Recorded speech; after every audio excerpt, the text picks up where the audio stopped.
Untuk praktikum FGA sore hari ini kita masih di monitoring gunung api untuk metode seismik. Pertemuan terakhir yaitu penentuan lokasi sumber gempa 2 minggu yang sebelumnya, sebelum lebaran tuh kita udah klasifikasi signal, terus kita juga udah menentukan waktu tiba gelombang P dan juga gelombang S untuk gempa VT. Nah, untuk yang kali ini kita menentukan lokasi sumber gempa VT. Nah, kita bakalan pakai metode Geiger. Nah, metode Geiger ini tuh dia salah satu metode penentuan lokasi gempa yang mengandaikan bumi sebagai medium horizontal berlapis yang memanfaatkan data perbedaan waktu tiba gelombang P dan juga gelombang S. Nah, untuk metode Geiger ini kita butuh data waktu tiba gelombang P, gelombang S, terus kita juga butuh titik koordinat lokasi stasiun, kemudian kita juga butuh velocity structure dari lokasi yang kita teliti. Nah, kita kan kemarin udah pakai data Gunung Merapi ya, jadi kita pakai velocity structure di Gunung Merapi. Nah, untuk kecepatan atau untuk velocity structure di Gunung Merapi ini kita bakalan pakai dari penelitian Kaulakov dan kawan-kawan pada tahun 2007 pakai referensi ini yang nantinya bakalan dimasukin ke data yang akan diolah. Nanti aku tunjukin caranya. Ini untuk referensinya. Kemudian ini untuk informasi stasiun seismik Gunung Merapi dari informasi BPPTKG tahun 2016. Nah, untuk koordinat puncaknya ini sekian ya. Tapi kalau misal kalian pengen lebih tepatnya atau pengen nyoba sendiri bisa pakai Google Earth, terus kalian pin, terus kalian cek koordinat puncaknya. Nah, ini untuk data stasiunnya. Ini nama stasiun, kemudian kodenya, terus koordinatnya, XY, kemudian elevasinya atau ketinggiannya. Nah, untuk pengolahan selanjutnya ini, kita bakalan pakai software GAD yang nanti kalian bisa download di ini ya, di link ini. Tapi sebelumnya aku bakalan nunjukin sebentar. Ya, nanti tuh di drive-nya bakalan berisi ini ya, data ini. Nah, ini untuk software-nya, software GAD. Kemudian untuk isi dari tiap file ini, DAT file ini isinya kayak gini. Nah, kalian kan kemarin udah nentuin arrival time untuk gelombang P sama gelombang S kan. Nah, bentuk filenya kan kayak gini nih. Ntar. Nah, karena kalian udah punya file arrival.dat ini, kalian butuh file lagi namanya velocity.dat sama station.dat. Nah, ini kalian nanti untuk velocity-nya kalian tentuin berdasarkan referensi yang kita tentuin sebelumnya yang ada di PPT, yaitu pakai yang Kaulakov tadi ya. Nanti ini jumlah lapisan, kemudian ini kedalamannya, terus ini besaran kecepatannya, kecepatan gelombang P, terus ini gelombang S. Kayak gitu. Terus untuk stationnya ini nanti kalian ganti ya pakai kode stasiun masing-masing. Yang misal Pusung London kan PUS gitu kan.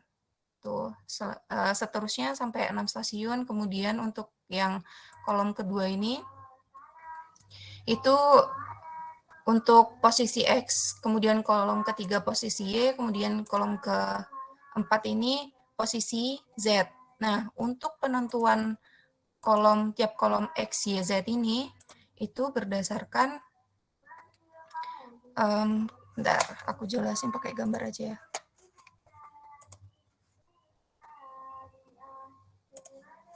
Bisa nggak ya gambar?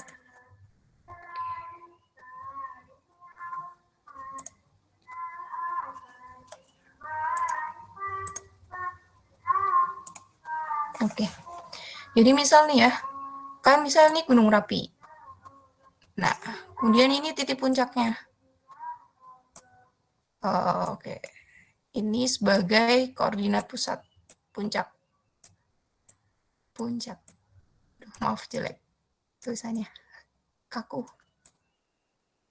Oke. Nah, nanti kan ketentuannya itu pokoknya ada di tutorial GAD ya. Nanti ada di Drive. Aku mau jelasin aja. Nah, untuk titik 0, kita anggap titik 0 itu sebagai rata-rata permukaan normal, ketinggian normal rata-rata permukaan air laut ya. Nah, kemudian untuk yang ke atas ini, kita ambil negatif. Kemudian untuk yang ke bawah, kita nilainya positif. Jadi nanti acuannya adalah di tengah ini. Jadi nanti untuk X, Y, Z, untuk Z-nya ini 0 ya. Ini 0 Z-nya. Nah, untuk X, Y-nya ini, kita ambil titik koordinat puncak. Oke, sampai sini paham kan? Nah, terus tadi kan kita udah dikonfigurasi dari file station.dat. Oke, nanti aku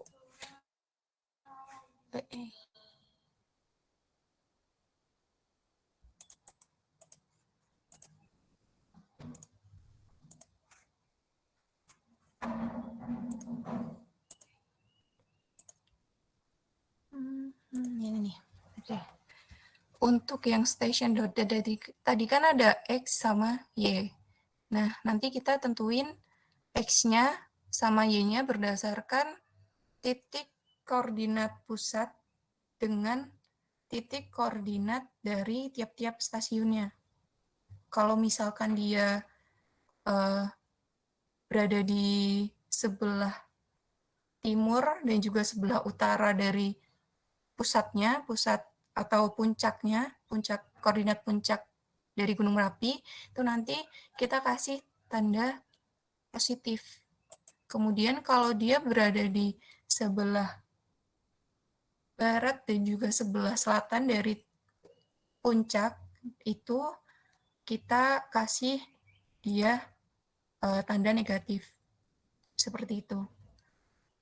Untuk yang Z-nya atau elevasinya nanti karena dia berada di tubuh gunung kan, di ketinggian, jadi nanti dia tandanya negatif semua, kayak gitu.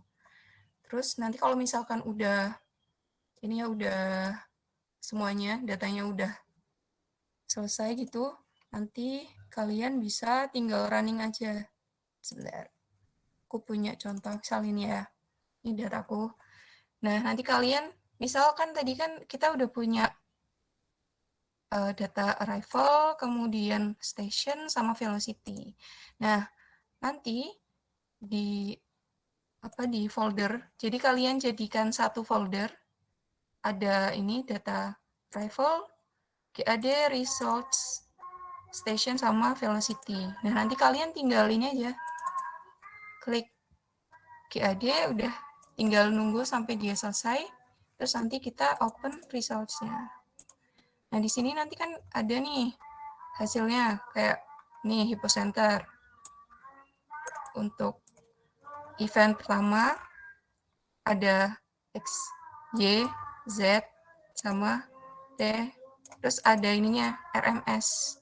Nah, untuk quality control-nya itu hasil yang bagus tuh dia punya RMS yang makin kecil tuh makin bagus, makin akurat gitu.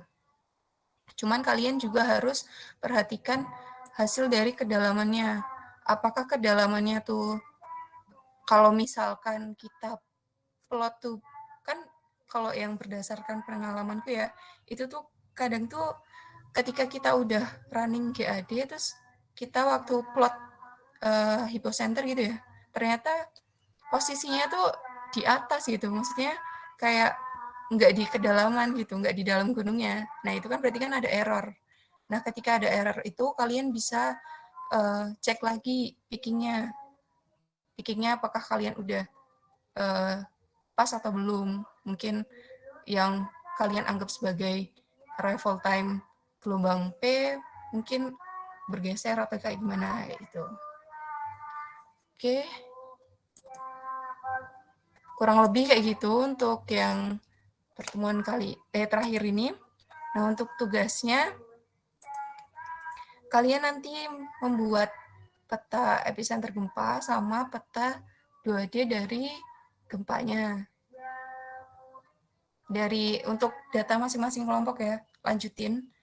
Terus nanti kalian membuat laporan praktikum secara tertulis yang dikumpulkan dalam bentuk PDF dan dikumpulkan di Google Classroom, praktikum FGA.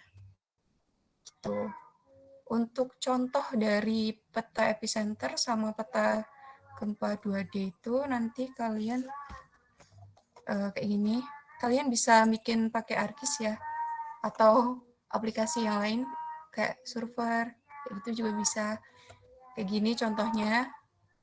Kemudian, tapi ini aja sesuai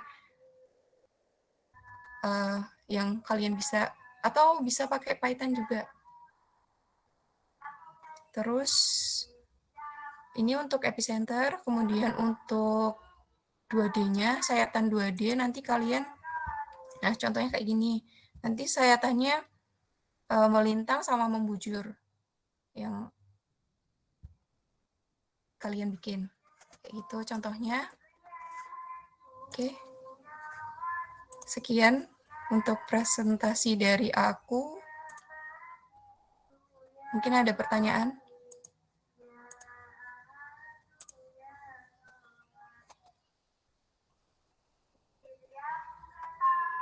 Cek, teman-teman. Apakah ada pertanyaan? Atau sudah jelas? Dari saya belum ada, Mbak. Oke. Untuk yang lain, ini soalnya untuk praktikum kali ini emang aku targetin cepet ya, biar ntar kalian bisa ngelakuin yang lain lah, belajar atau ngapain. Saya kan kemarin sebelum lebaran kan udah ini ya full banget kan, bahkan lebih. Oke, udah selesai nih. Ada pertanyaan lagi ya? Kira-kira. Kalau enggak kita cukupkan pertemuan. Oke, belum ada. Ini dari Sophie juga belum ada. Oke, teman-teman. Nanti kalau misalkan ada yang perlu ditanyakan bisa chat aku ya. Oke, untuk pertemuan sore hari ini aku cukupkan. Wassalamualaikum warahmatullahi wabarakatuh. Selamat sore semuanya. Waalaikumsalam. Terima kasih Mbak Iva. Terima kasih banyak Mbak. Sama-sama.